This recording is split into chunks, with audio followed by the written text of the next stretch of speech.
All right, so today I'm going to teach you guys how to do two things at once. Multitask. You're going to be awesome. We're going to make Mexican style beans and rice. So this is definitely a cheater way of doing it. It's a quick and easy, down and dirty version. I learned how to make beans and rice in Mexico when we lived there, and this is definitely not the authentic way to do it. So that's the caveat. The authentic way is better. This is the quick and easy way with little enhanced nutrition options. So this is the Emily version. All right, here we go. We're gonna get both our pans out. We need a saucepan that's gonna fit as much beans as we wanna make. I'm gonna do 2 cans of beans, and for that I'm gonna need half an onion and 3-ish cloves of garlic chopped up. I'm also gonna need some seasoning blend, right? Like a taco seasoning or a fajita seasoning blend. We have a great one on the blog. This is not Italian seasoning, despite the name on the jar.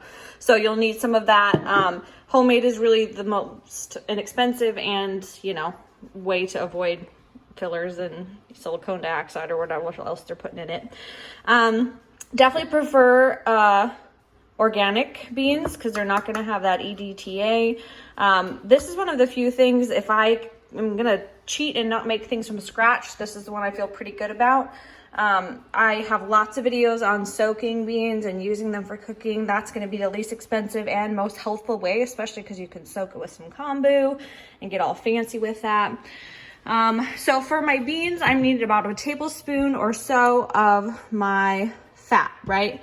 We're going to get both these going because they're hot already.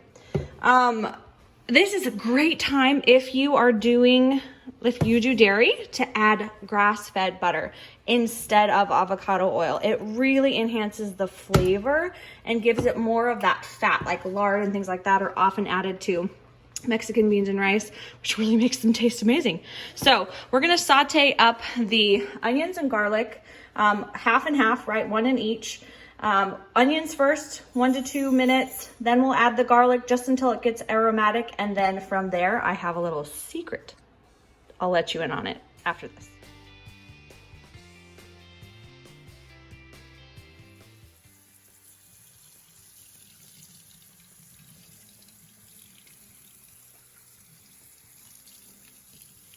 Said this 1,000,001 times, and I'm going to say it 1,000,002. You don't want to add your garlic at the beginning of cooking because it's going to sap a lot of the nutrition, but also a ton of the flavor.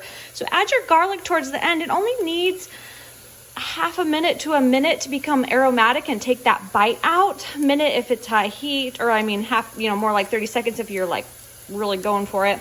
So add after you got your onion sauteed for a little bit. We've rinsed our beans till the bubbles stop. We're gonna add our garlic and just wait until it gets smells good. Tricky little trick that I learned when we were living in Mexico. I'm using white rice for this recipe, mostly because I didn't have the time to soak brown rice. I prefer to use brown rice, especially for the nutrient density, but we bounce back and forth and use both. So I've got 2 cups of white rice to add to my rice little mixture here, my garlic and other things. And we are actually going to saute. I need a spatula. Sorry about that. We're actually going to saute the rice until it starts to brown a little bit. It'll puff just a tiny bit, and we want to constantly stir. I reduce the heat a little bit because I don't want to burn the rice. But this process is actually what's going to make the rice have that really soft texture that you love in Mexican rice.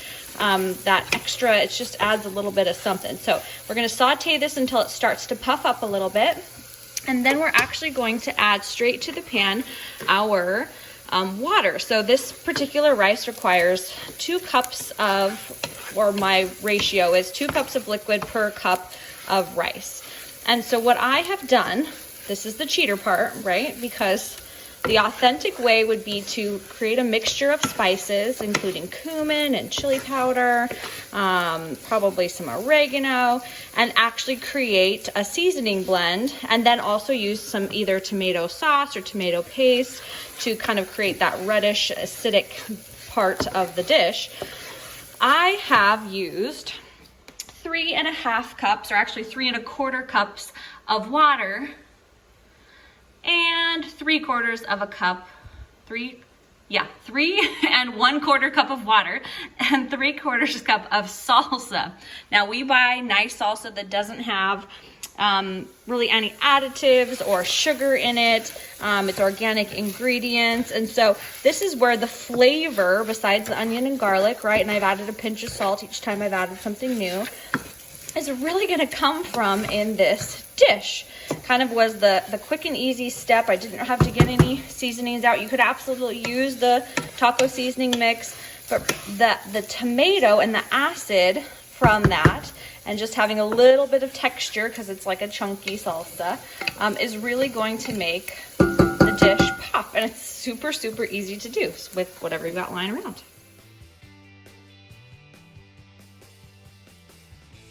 Okay, because I was chatting away, the garlic got a little brown, which makes me sad because I don't want to overcook it, but it's just a little crunchy. It's gonna be fine.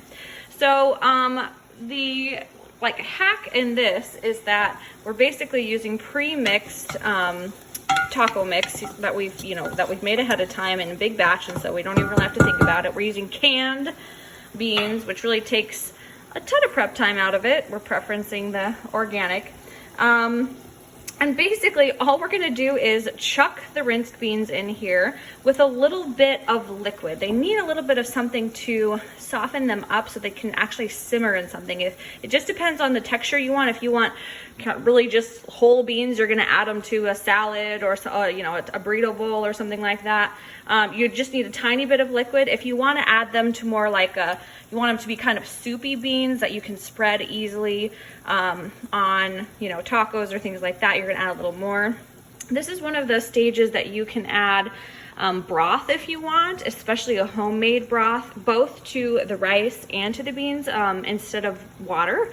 To up the nutrient density, you can use the mineral broth recipe that we have posted, any kind of vegetable or animal protein stock, whether that's a bone broth or a beef broth or chicken. So we're just gonna add in the beans, and I usually add about a tablespoon of seasoning for 2 cans of beans, but we like spicy food. So taste as you go after all the flavors get a chance to meld together.